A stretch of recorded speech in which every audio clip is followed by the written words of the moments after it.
The shows are great. It was traveling was a little hairy because I had a keyboard on wheels and he had a guitar case on wheels, and we're not the best travelers by ourselves. We're on the train and we got yelled at in the quiet car. It was a pretty funny.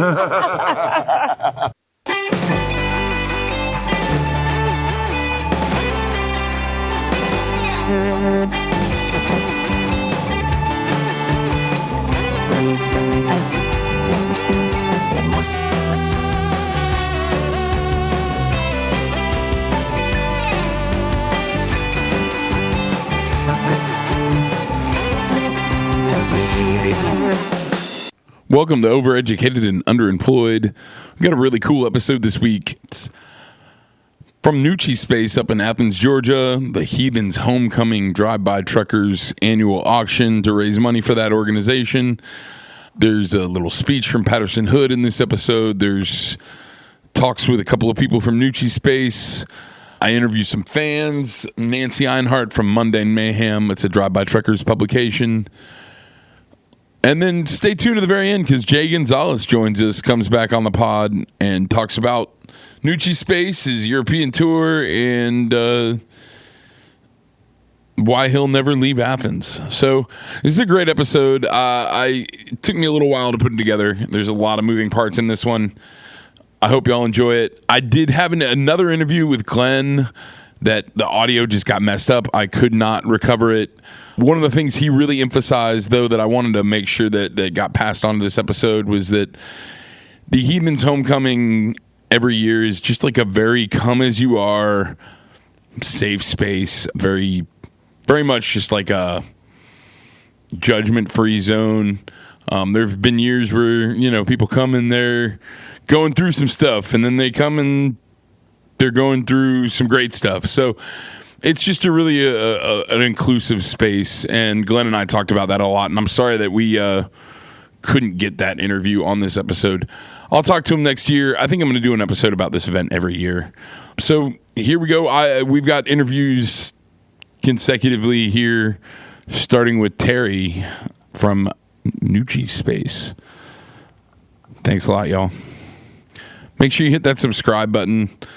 Make sure you hit like. If you like this episode, please share it with some friends, man.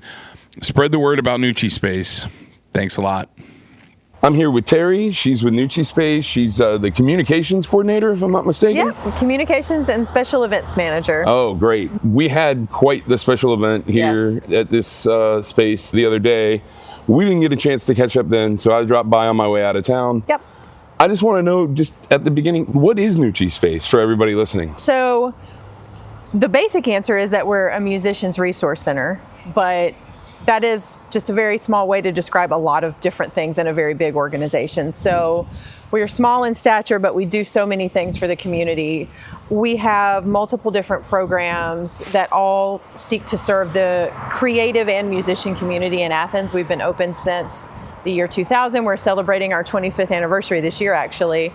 And we started out just sort of with the focus of providing health and wellness resources to musicians. So low-cost therapy, counseling, things of that nature, as well as low-cost rehearsal rooms and equipment. That's how we started out, but over the years we have branched out further, and now we have youth programs. So our Camp Amped program, which seeks to empower young people that are wanting to become part of the music industry and help them just form communities and friendships and learn how to advocate for their mental health. And then we've also expanded our musician services program so that we have an Amplify recording studio as well as our Rewired sales. We do lots of signature events throughout the year. And of course, the DBT Heathens Homecoming Barbecue and Auction is one of those things that has become a yearly must have event for us. I've been coming for about 15 years. Wow. And I've seen it, really like 17 years, but I've seen it grow, and Right. I've seen it change, and I've seen the people some of the same people. Yeah. But we've also had to have new people come in Right. to fill roles and expand things. Can you just talk about the impact that barbecue has had over the years? So I've been here for just shy of 3 years. So this year was my third. which compared to the community, that's like a very small number because so many of you have been coming for so long, and it's been entrenched in Nuci space for a long time. But just in those 3 years, I have seen that happen where just like in the past couple of years working on this event with Dave and helping him be sort of like his right-hand woman, I guess would be my job. I've noticed like people in the community that will say, oh, well, what's that? What is this barbecue auction thing? Is it just for the fan club? Can I come? And I've seen people that have just turned up to see what's going on and then come back. So it's really cool. Like, I'm just watching the community grow in real time just over the past 3 years. So I can only imagine what that's like for people who have been coming to it for much longer, just watching you guys' community grow. It's really neat. Yeah, it is. It's really one of those things I look forward to every year. Sometimes the only thing I have to look forward to for a while. So, but we know it's always going to be here. And I feel like Nuci Space plays that role for a lot of people in this community. Yeah. Can you just talk a little bit about the new recording space that y'all have? And because some of the guests on this podcast have recorded there. Slightly Famous Somebodies have been recording there. Jonathan Spencer and Laura Wiggins. And I just want to hear a little bit more about it. Yeah. So Amplify Studio is a really neat, like I noticed that more and more musicians in the community are starting to come to us to record, which I love. And we've had conversations about expanding that even more. So we'll see what happens. But that program is run by Chris Byron. And I believe our staff member, Ethan Hausman, also is part of that team. And I've heard nothing but good things about the production there. We have so many cool musicians in the community in and out of that space all the time. And one of my personal favorite things out of there was that we were doing satellite sessions for a while where we were actually featuring recordings from those sessions like on our socials and stuff. So I hope we can get back to doing that soon because it was very well received and a lot of fun. Oh, that sounds great. Yeah. I'll look forward to that. Can you just tell me a little bit about Camp Amped as well? Yeah. Because I think for a lot of the Drive By Truckers fans, our kind of view into it is the Camp Amped band who Camp Amped band is put together by Camp Amped. Yes. And then they open one of the Drive By Truckers shows every year. And that's always a privilege to get to see them. They're always a killer band. Yeah. Can you tell me a little bit more just about that program? Yeah, and so one of the things that I love about the Camp Amp program is that our kids are able to do shows like that. And it's not actually exclusive to just the DBT. In our signature events like Athens Business Rocks and Athens Uncovered, we always have a camp band open the show. And then, of course, the Drive-By Truckers are so generous to extend, the chance for one of our camp bands to open for them every year. And that has sort of taken off. Jason Isbell actually had one of our camp bands open for him at the Ryman. The Ryman. I remember hearing about that. So it's becoming a little bit of a trend that I hope continues, where people will think of our campers because, yes, they're kids. Yes, they're just starting out, but a lot of the time they're incredible musicians. They really are, yeah. And it's just such a great community building thing. It's just a great way to involve our space outside of the community and get these kids in the door. But just on a personal note, my son is also a camper. He'll be in his senior year of Camp Amp this year. And I have watched the program just since working here and watching him. And I can't say enough good things about it. For the children, I don't even want to call them children. They're almost grown up. I think it's more about playing in a band with your friends and building community and having an opportunity to showcase your talent and all of that, which is great in itself. But there's a covert mission of camp, which is to teach kids to advocate for their mental health, to set strong boundaries in the music industry and with their peers, to advocate for safe spaces to rehearse, to be able to talk about mental health. One of the things that they talk about, one of the skills they try to teach them is know your worth. You don't have to play for beer. You can ask for money. You don't have to fall victim to all of these different pitfalls. There's a place where you can come and talk about it. And so they're having fun and playing music, but they're also learning important life skills that will serve them in the future, especially if they go into a creative field where there are, often mental health struggles and things of that nature. So that's what I love about it, is that there's sort of that baked in support system behind all the fun that they're having. Yeah. And I think that advocating for yourself is so important too. I'm a comedian, and I can't think of how many times there's no pay involved, or you get a free drink, or even sometimes you're required to buy something to be there. So thank you so much for talking with us. Is there anything else you'd like to share about the organization today? I know we have plans to sit down in the future and do a longer episode about the organization, but I really wanted to talk to you a little bit about this barbecue. Yeah, of course. I would just want to say thanks to the 3 Dimes Down community, to the Drive-By Truckers, to Patterson for swinging by. and just for the entire community for attending and supporting, donating items, going to all the events. I don't have set numbers yet on what we raised this past weekend, but I believe we've surpassed our goal. I can say that. That's fantastic. And we usually do because of this community. Do you remember up until this event what it was that this barbecue had raised over the years?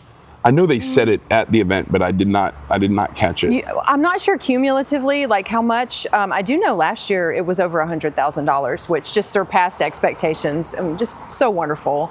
Thanks to the community that supports us, and we could not do it without you guys. Well, thank you so much for being here. I'm so thrilled to see everybody to be here. My amp was acting up and I had to get some work done on it this morning. It's so great to see all your faces and everybody being here. Great to be back in Nuci space. Yeah. Thanks everybody for being homecoming this week. It's just been definitely one for the books, and tonight's gonna be unreal. We've got band came in from Philadelphia to play for y'all tonight called Flory. Their record last year was absolutely like in my top 5 favorite records of the year. I keep playing it, and I haven't seen them, I haven't met them or seen them. I've texted with Francie a little bit from the band, but I'm looking forward. Can't wait to see them because everyone says they're even better live. And that record's badass. So anyway, it's going to be fun tonight. And thank y'all for participating in the auction. And I hope maybe we break a record again or something on all of that. But anyway, I guess I'll wrap up and move on. Thank y'all so much for being here. And go Nuci space. Heathens homecoming, 26th.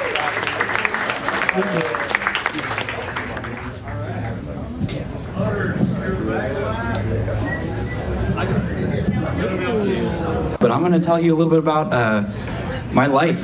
So I work here at Nuci Space. I am from Athens, Georgia, and so I grew up here around music, playing music my whole life. It's been a great place to grow up and to just be exposed to all kinds of really cool, creative people and musicians, and you guys know Athens, it's a great place. And I wanted to start and just say a little bit about my Uncle David. So my Uncle David was a huge role model for me growing up, mostly because he was a big hippie in the 60s. He went to Woodstock, and he just always had great stories of seeing just every artist you could imagine. So I grew up admiring David, and when I was a kid, David sent me in the mail the Decoration Day CD, and it took me about 10 years, I think, to really grasp what that album was saying, but I loved it from the first time I heard it, and it was a regular rotation for me growing up, for sure. So later in high school, I had a rule, much to my older sister's disdain, that you could not turn down drive-by truckers in my car. And I'm sure you guys can agree, that's still a rule in my car, for sure. But so let's see, a few years later, I started a band, and when I was in high school, I went to Camp Amped here at Nuci Space. This was back in 2009. I went to Camp Amped for 4 years, every year that I was in high school, and I had the privilege to be in the homecoming concert at 40 Watt twice. So I did that in 2011 and 2013. Some of you may have been there, I wouldn't be surprised. If you weren't partying too hard to remember, we played Rhiannon by Fleetwood Mac, and we did Ohio by Crosby, Stills, Nash & Young. Patterson came on stage and joined us for that one. It was awesome, definitely a core memory. And in that band, actually, Willow Avalon was also in the band. You guys may have heard of her. She is a rising star in country right now, signed with Atlantic Records a couple years ago. So that's just another person who came through Camp Amped who's still doing music, who's finding success. And let's see, my Uncle David was there. He came over from Texas, came to see us, and another core memory for sure was that homecoming. So moving on here. Sorry if I'm talking fast, but thanks for y'all paying attention. Let's see, the second homecoming, this is back in Camp Amped, was actually the night after we lost Craig Leask. And I remember being unsure whether they were going to go through with the show. Obviously, that was a really heavy moment for everybody. It was a really devastating loss for the whole community, and they did it. They did it for Craig. They came out, And that's what Craig would have wanted. And I just remember being really inspired by these guys coming up on stage, being vulnerable with their emotions. They were sobbing. I think everybody in the room was really letting it out. But, that was just a pivotal moment for me as a musician, seeing these guys, these burly dudes up there, just being open and sharing that space with the whole room of Truckers fans. And my Uncle David was there too. And I remember being with him and just be really struck by that moment. I will never forget the version of Angels and Fuselage that they closed with that night. And they still do that sometimes. And it'll always remind me of that. So when I was in camp, my first instructor was Thayer Serrano, a name you guys may be familiar with. Years later, when I was about 18, Thayer asked me to play drums in her band. And this was right before she released her album Shaky, so this would have been in 2015. And I got to go on my first real tour with her that year. We toured up the East Coast that fall to New York City. My first time in Manhattan, and my mind was absolutely blown being there. Just like being in a big city, it was just, I'd never felt anything like it, and it was crazy. The next spring, 2016, which was 10 years ago next month, Drive By Truckers invited us to open for them on their East Coast tour. And they were promoting an album they were finishing up called American Band at that time.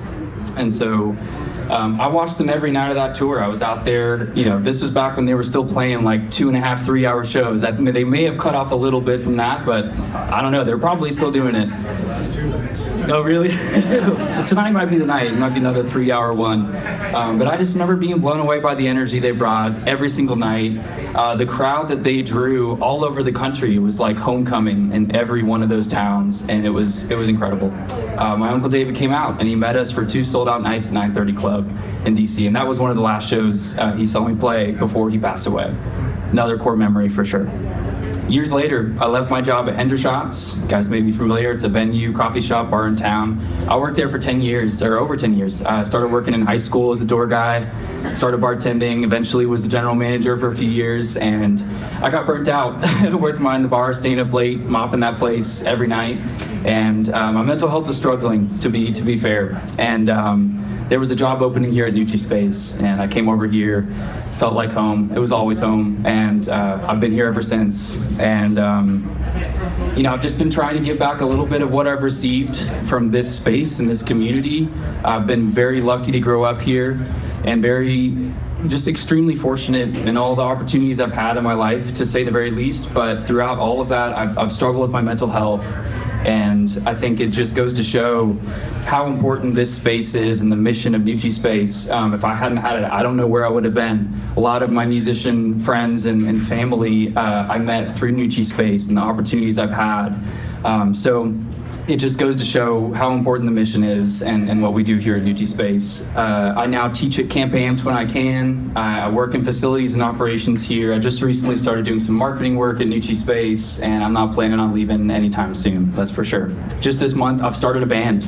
No shameless self-promo here, but it's really cool for me because I've never had a solo project that I've really been able to commit to, and it just so happens the 3 people who are playing with me are former camp instructors of mine. So again, Nuci Space has just been here for me forever. So to wrap this up, I think the moral of the story is just the work that Nuci Space does for the community is essential. The ones we lose stay with us, and it's really important not to let darkness consume us. We have the power to overcome darkness. When we come together, we can shed some light in our world, and DBT is the best band on earth. Thank you for letting me share my story. Thanks for your support, and I'll see you at the Rock Show tonight. Thanks, man.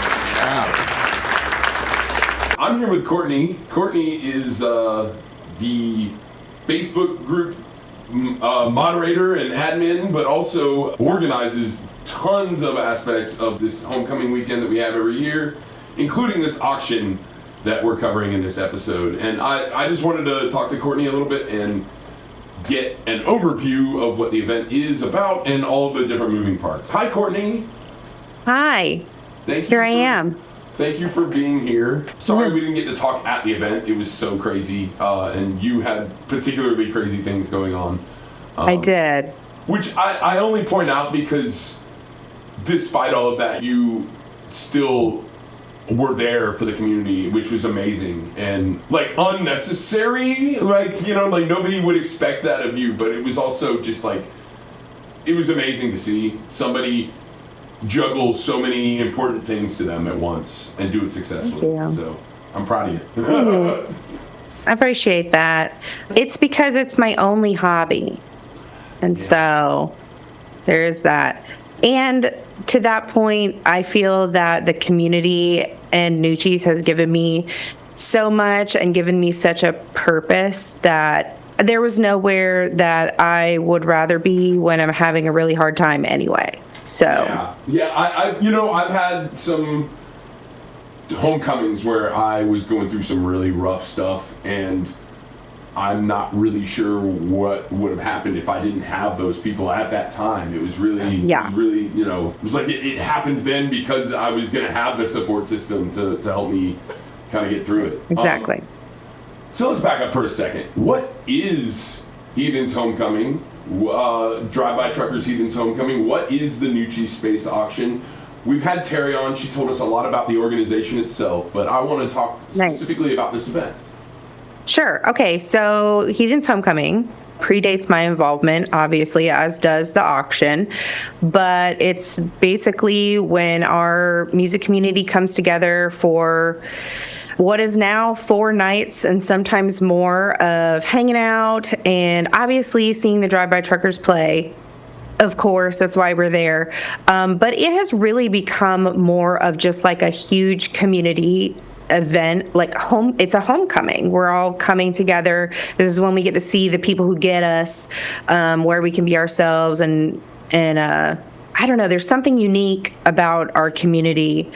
And attached to that is, at the end, the culmination of it is our cookout and auction, where for a few months we've been gathering items that the community would think is cool and want to bid on to raise money for Nuci's. And then, of course, there's also, like, we have the bake sale that's kind of evolved recently. The cookout has gotten a little bigger, and then we do, like, other little events throughout the week that have picked up steam as well. So it started out, my involvement, I don't know if you care about any of these details, but my involvement started when Hank was doing the cookout portion. It was really like 2 separate things that were just happening at the same time. Yeah. And so, like, Hank was kind of dealing with the cookout portion, and I started helping him with that because we were moderating the group together.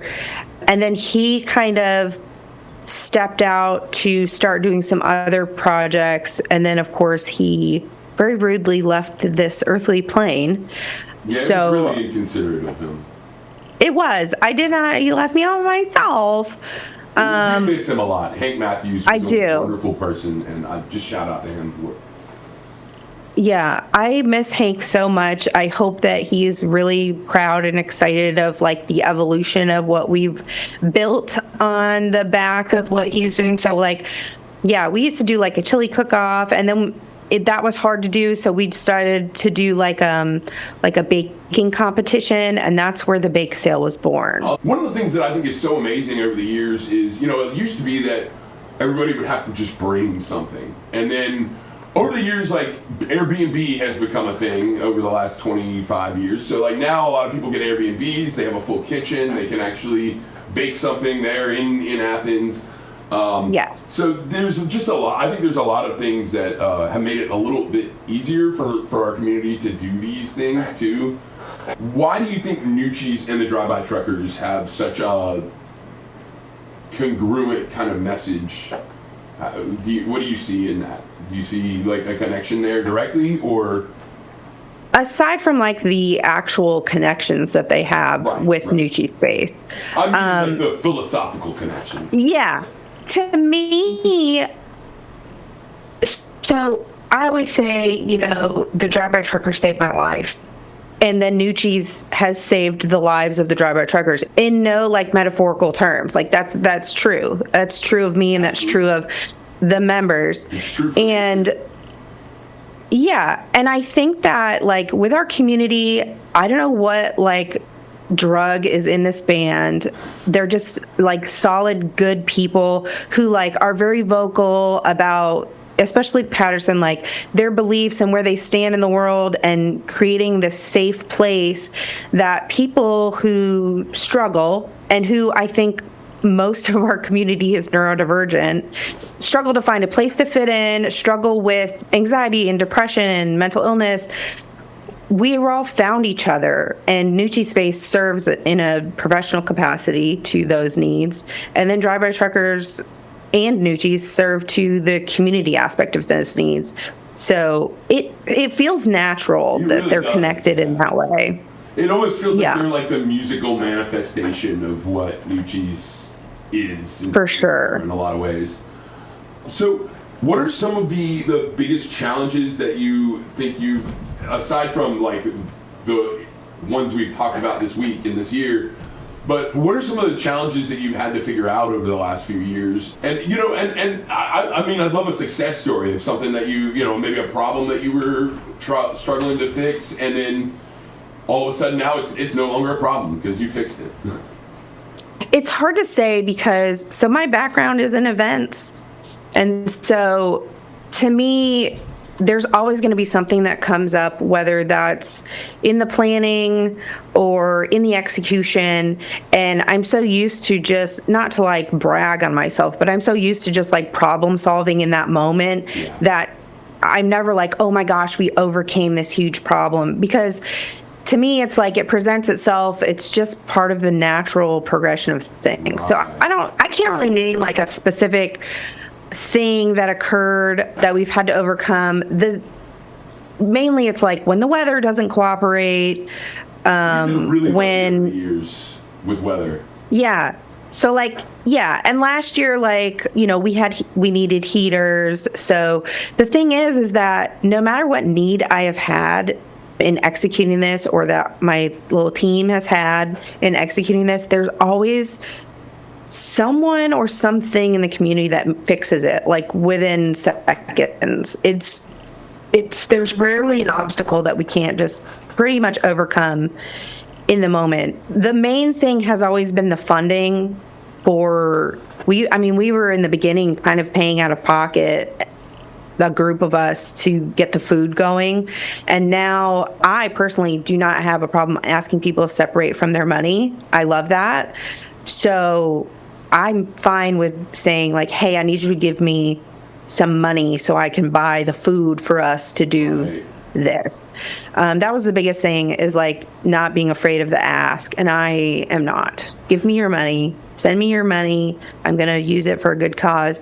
And it used to be that we didn't have quite enough to make ends meet. And now I always am able to give what's left over from my pot to Nuci's, which is nice. Like this year, I was able to give them, just from the money I get for the food people, for the food and the supplies and like the paper products and all that stuff, I was able to give them over $800 of like leftover money. That's after fantastic. I bought everything. It hasn't always been that figures, but I know we've raised like over $800,000 over the years, and that's a very conservative estimate. But yeah. So one of the big focuses that Nuci's has is on like mental health and suicide prevention, and providing those access to those resources to musicians in the community. I feel like the community, it goes back to what you were saying, we're all a bunch of like neurodivergent people that don't fit in kind of anywhere else. I've found this to be kind of universally true throughout our community. Like talking to all the other, you know, and not just being here in like for the last 17 years or whatever, but talking to them this weekend when we had the event, I think we all feel like we're out of place until we get there. Yeah, absolutely. Everybody thinks, like, we go home and everybody thinks that, oh, well, Courtney must be the biggest Drive-By Truckers fan in the universe. And I mean, no one gets it unless they get it. No. Yeah, like I say all the time, like, I have a ton of friends. I'm like the nerd online. It's like, I swear I have friends, they just live in Canada.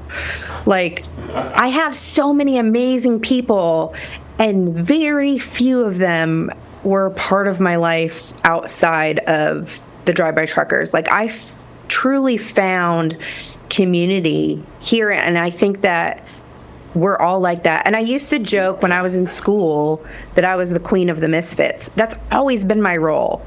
I've always been like the lady leader of like the outcasts. Those are my people. And then to find like this whole community where as an adult was still like I didn't have really a solid group of people, to find that as an adult when I started following them was great, because I think a lot of us feel like unworthy of whatever, for whatever reasons we need to go to therapy. And I still, to this day, I'm like convinced everybody hates me. And we talked about that before. Like, I feel often like an imposter, and like people are going to find out how very uncool I am. But then like everybody feels that way. So it's nice. So what do you look forward to every year about this event more than anything else? I don't know. This is, like I said, this is my only hobby. So this is like it is my homecoming. I mean, it is the thing I do every year. So like as soon as it ends, I'm already thinking about it for next year. It is the majority of everything. And then like the Saturday event and like seeing it all come together and like all the hard work that we've all done paying off, and it always does, even when it doesn't go the way that I want it to, like it did this year. It still always goes well, and that's it. To see all my friends and to have everybody like having a good time and like they're excited to see me, like it's so nice to like, it's like Cheers, like everybody knows your name and they're always glad you came. And that's the only place I feel that way. Yeah. I mean, I think when there are other places that I feel that way, it's because it's like the drive-by truckers community is like bled over into it. Yeah, absolutely. Or there's just something that like strongly resembles this other experience that I've already had. But it's always like at least the basis for my comparison. What? How did you first get into this band?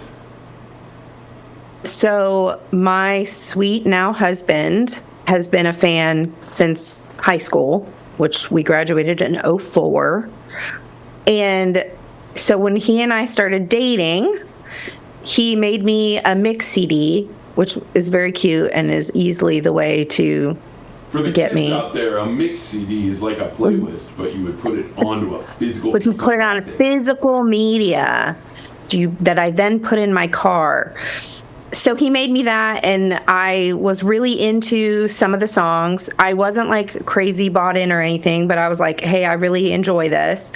But then for him, because he's such a fan, I was into like the media scene when I was in college, and I was friends with one of the like local radio station guys, and he had tickets that he was giving away, as they do. And so I called up and I won the tickets to go see our first Drive-By Trucker show at the Tabernacle. And I mean, that was it for me. The immediate community that I felt among people I did not know. There were women at the front who they were like, oh, this is your first show. And they dragged me up to the rail.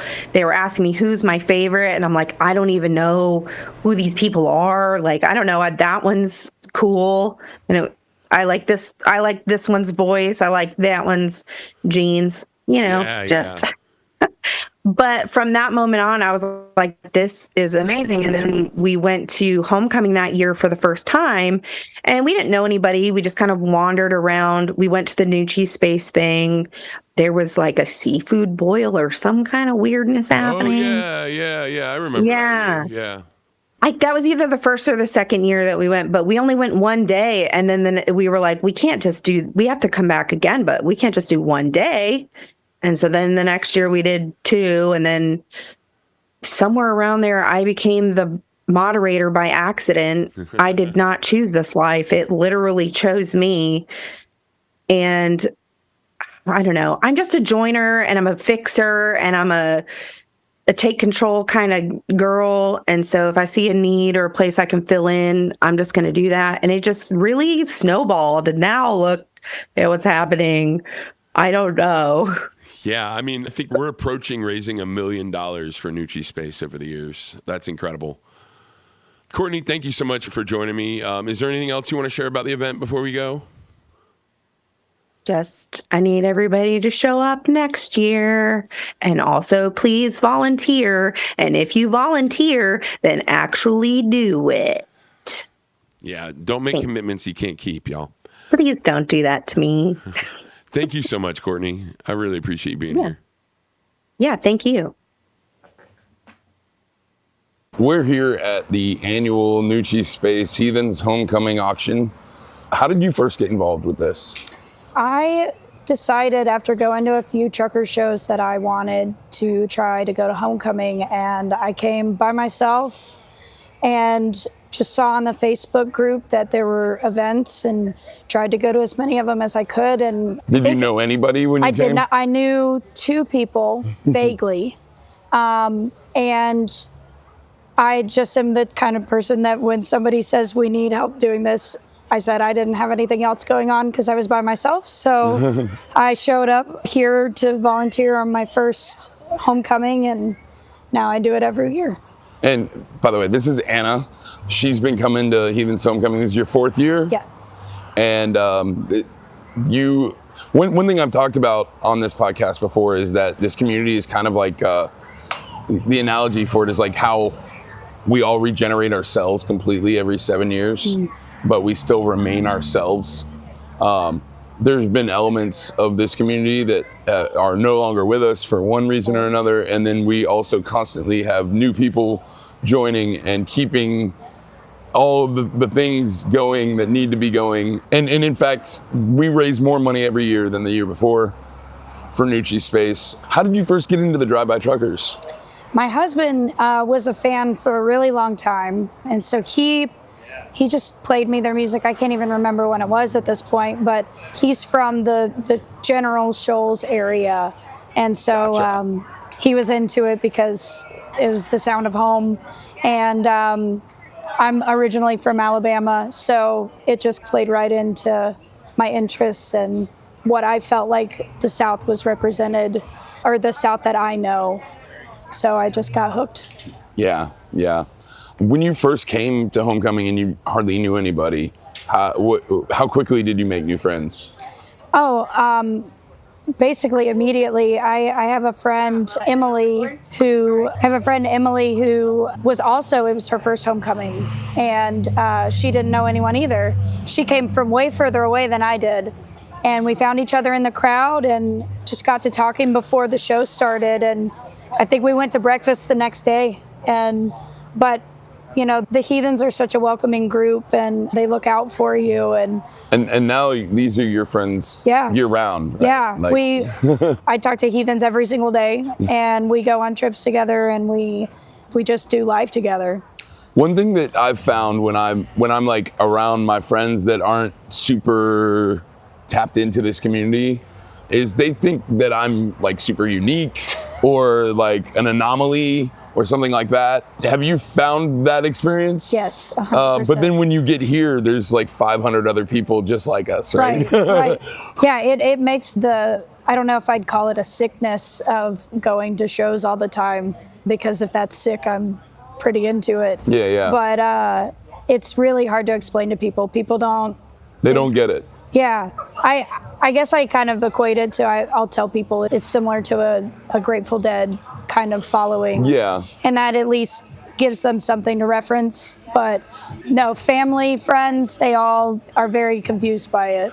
And I make that comparison a lot. How do you think it differs from that community? And I don't know a whole lot about that community myself, but one thing I think is that the meaningfulness of the meaning behind the Drive-By Truckers songs attracts a very like-minded, like politically group of people. Whereas I think with the Dead, it was more of a lifestyle. Yeah. Kind of it attracted what's your kind of thoughts on that? I mean, I definitely agree with that. I won't claim to be an expert. I won't claim to be an expert on the Grateful Dead or their community, but I think some of it's also that they interact differently. Truckers, they are going to interact with you. The fact that we have these sort of events here where we get to meet people in the band and that they bring other bands along with them. Yeah. and that specifically for homecoming, that like serves a purpose to support Nuci's. What are some of the bands that you've gotten into because of homecoming? Pretty much everything. I always try to do my homework ahead of homecoming and kind of know what I'm getting into, but also like the Dialback Sound Showcase. Obviously, some of those bands have gone on to open at the actual homecoming concerts, but so Thelma and the Sleaze was a huge one. That comes right offhand. I was already a Dexatines fan, but you know that they're legends. The first time I saw the Dexatines was actually before Matt joined the band, but they were opening for the Truckers, so it was a long time ago. But it's always great when they come to town. Is there anything else you'd like to share about this community before we move on? No, I mean, it's just the most welcoming group of people, and my life would be completely different if I didn't have it. Thank you so much, Anna. I feel the same way. Like this is like the backbone of my happiness, and this is the thing I look forward to every year. So thanks for being a part of making it happen, and thanks for being here. Yeah, thanks. That's my stage name. And I'll go. I've talked about this before on the podcast. I started performing stand-up comedy in virtual reality. Wow. And so I was performing sometimes under like my online like gamer name, and sometimes in person is my real name. And I'm like, I gotta pick one. Yeah. So I did. Yeah. There's a lot less. Memorable. It is, yeah. And it's like it's a made up name, like it's not a real name in any way. So like I never have to put a number behind it or anything like that. Yeah. Oh yeah, that's a good point. Yeah. So You always get all the accounts. Exactly. Yeah. Exactly. Anyway, I'm here with Nancy. I'm just doing first names here, but you can share your last name if you'd like, because I know you also have a publication called Mundane Mayhem. I do, and I'm a journalist, so my name's a lot of places. Well, yeah, you go ahead and Nancy Einhart. Yeah. Okay. So, how many times have you been to Heathens Homecoming? I've only been, this is my first year. Awesome. But I've seen Drive-By Truckers about, I think now this trip will make it like 50 times. Hell yeah. Yeah, so I've seen them all over the country, but never came to this before. But it's been such a lovely experience. How did you first get into the Drive-By Truckers? I was a music journalist back in the day, and I think I got Decoration Day. Oh no, I didn't get it to review. I bought it. So Okay. I was but I was getting a lot of CDs to review. So I would like go to Amoeba Music and I would trade a bunch of CDs and then buy a bunch of CDs. So I had like heard the name, and I don't know, maybe I don't even know how I first heard of them. Yeah. But I was like, oh, maybe I'll seek this out. So the first album that I ever heard was Decoration Day, and I like immediately fell for it. And I was kind of like, I can't believe it took me so long to. I think the name turned me off a little bit. I gotcha. Yeah. I thought it was kind of a dumb name. Were you into like Southern music before? No, I've just always been really into rock and roll. Yeah, same. So I think maybe the southernness of it actually at first turned me off, because I had left the South and I had gone to school in Chicago, and I was trying really hard not to be stereotyped as a person from the South. Yeah. Now I embrace it proudly. But I think, what you're talking about is kind of what Patterson is talking about on the Southern Rock Opera, Yes. right? Like, and I think I had a very similar experience, really? right? Like, I grew up in the South. I think we both grew up in the Florida Panhandle, We did, so very much like top 40 country shoved down my throat, Yes. and like that kind of thing, and a lot of, especially like in the 90s, in the early 2000s, like there wasn't a lot of like good country music on the radio or anything like that. So I felt like everything I was exposed to growing up that was country was not exactly really good. Yeah, and I think Patterson has that line about he grew up rebelling against the music in his high school parking lot, and I was definitely that too. Exactly. My high school parking lot was all like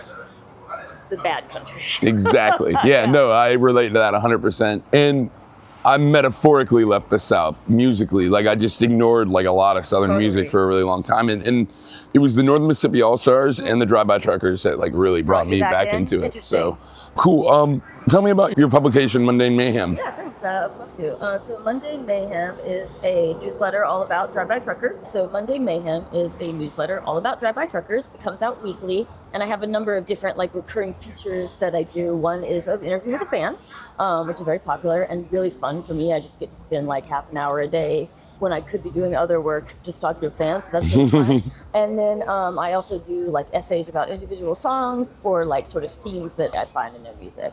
Can you give me an example of like one of your favorite like theme essays that you've done? Yeah, so one of my favorite ones, this is kind of dark, but it's okay. This is a dark ass podcast.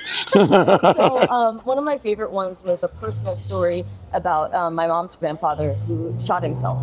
And so I used that as a starting point and talked about Loaded Gun in the Closet and When the Pain Hits the Shell, as well as Do It Yourself. Thank you. So it's like that other song? Yeah, and so it kind of because there's two, like Do It Yourself and When the Pin Hits the Shell, they're about the same guy, yeah. And I think like even if you don't personally know any, well, I guess it's actually really appropriate that you're in Nuci space. Even if you know, I think most everybody knows someone who has died by suicide or an analog like drinking themselves to death. Yeah.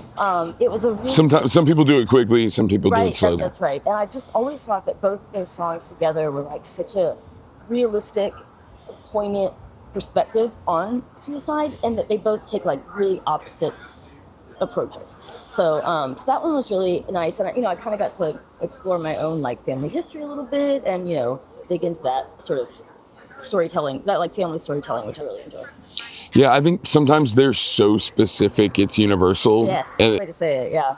What do you think? Exploring themes like that helps you? Yeah. I mean, I don't know, emotionally, mentally. Is there a component of that for you? Yeah, there is a little bit. I think some of it is, I wouldn't say it's like working through my own trauma or issues, but I think one of the things that's always really important to me, both as a journalist and as a human, is like being a good friend. It's like one of the things that I would hope people say about me when I die. And so I think the more that I could explore those kind of universal, maybe, or, widespread human experiences, the more of a good human that I can be, right? Yeah, the more yeah. that I can relate to other people and what they're going through. I always say, I'm one of those people that people just tell stuff to, Yeah. And I think it's because I try to put out there that I'm emotionally open and not judgy, and so that just, it all kind of fits in with the kind of human that I want to be. Yeah. I think there's a lot of life lessons in their music in general, For sure. But they, like anything, it can be misinterpreted sometimes too. Well, yes. And we've seen that, but I think it's gotten it's a lot different than it used to be. Totally. So yeah, I think they've weeded most of those people out.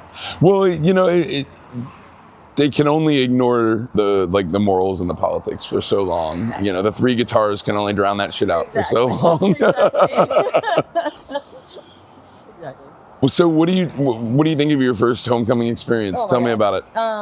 It's funny because I was looking forward to it so much that I kind of forgot there were going to be concerts. You know what I mean? Looking forward to the experience. Well, we have a lot of events around this weekend too. It's a lot. It's busy. And it feels like people in my life who don't really know who drive-by truckers are. Well, that's not true. They all know who drive-by truckers are because they know me. But, right, exactly.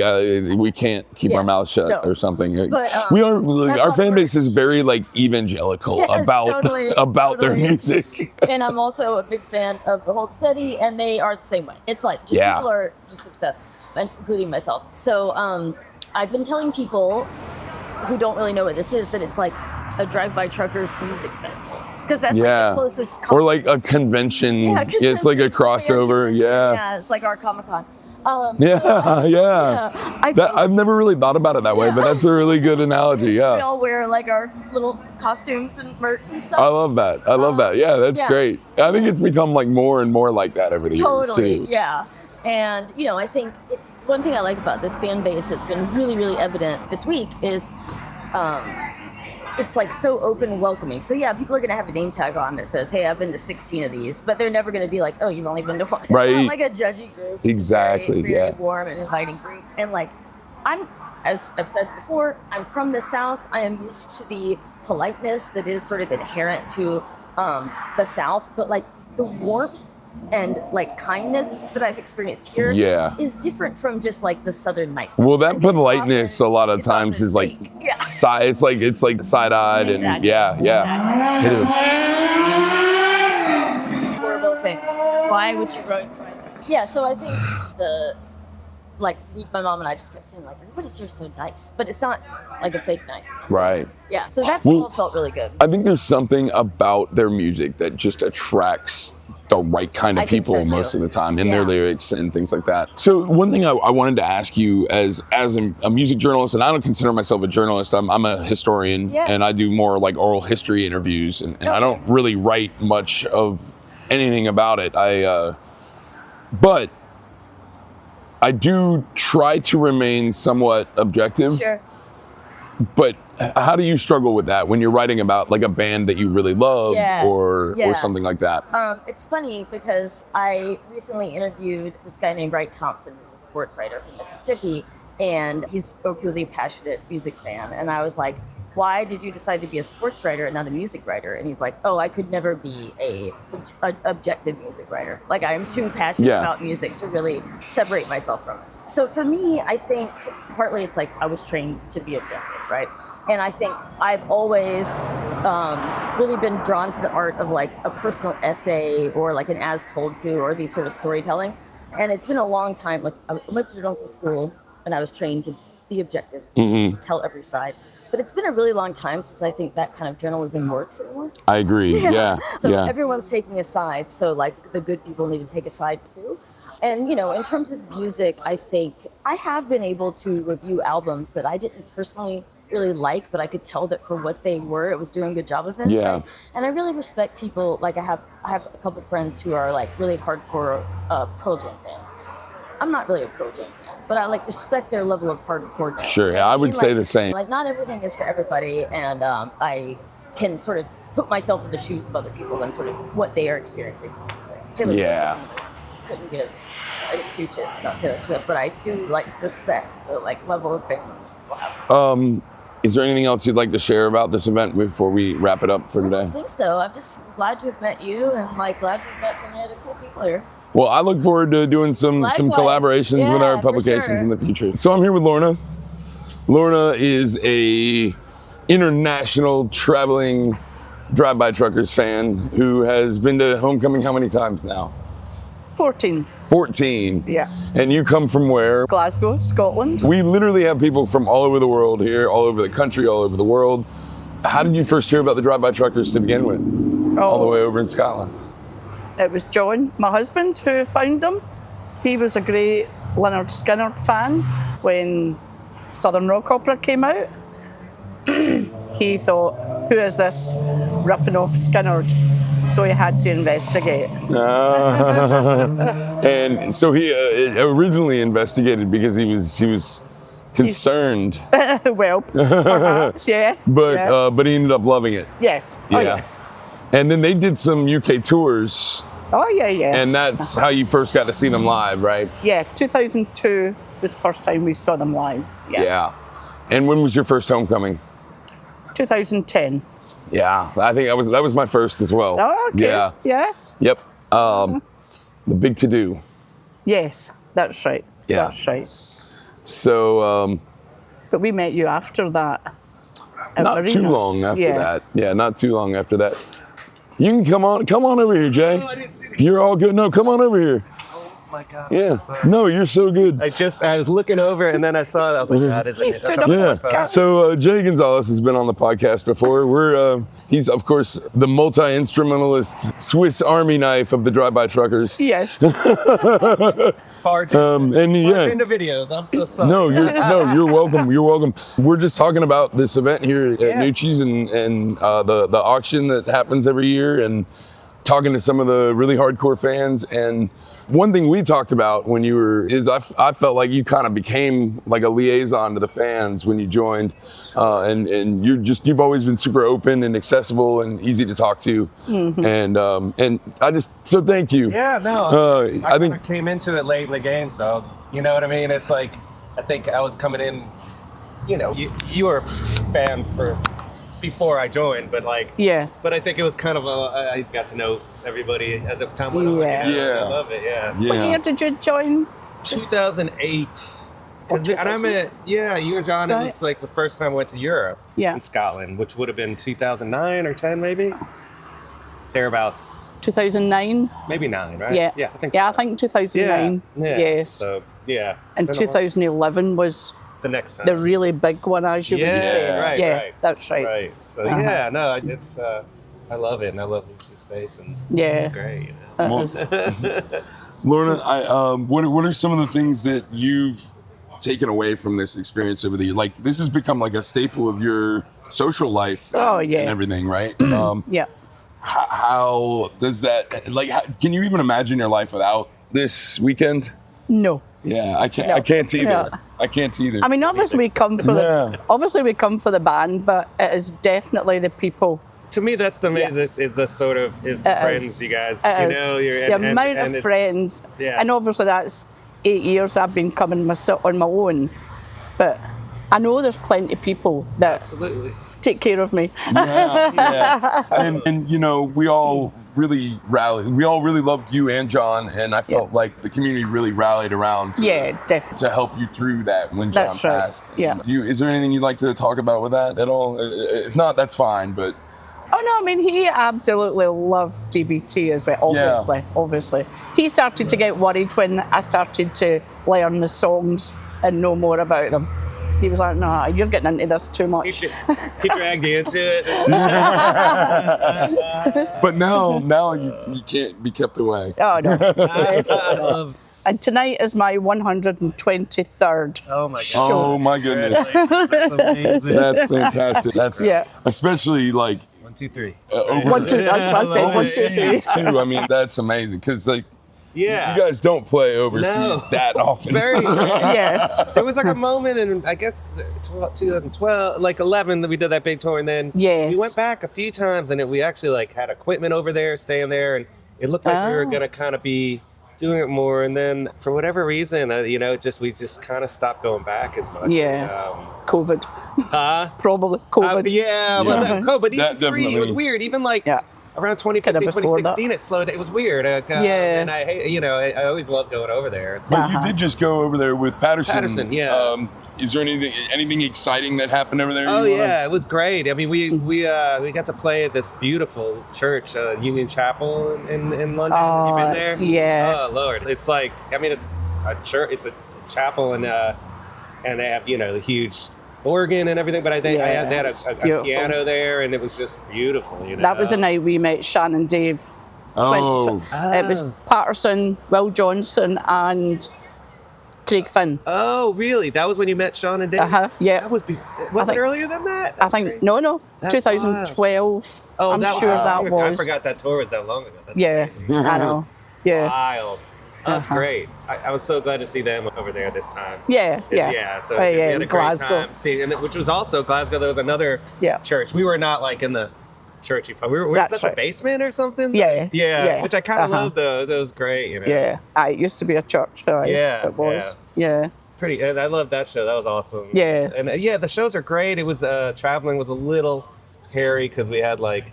I had a keyboard on wheels, and he had a guitar case on wheels, and we're not the best travelers by ourselves. We were on the train, and we got yelled at in the quiet car. It was a pretty funny.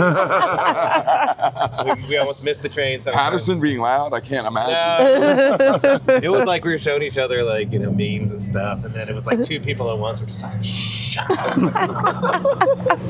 And it was like it was in, you know, I think it was it in Amsterdam?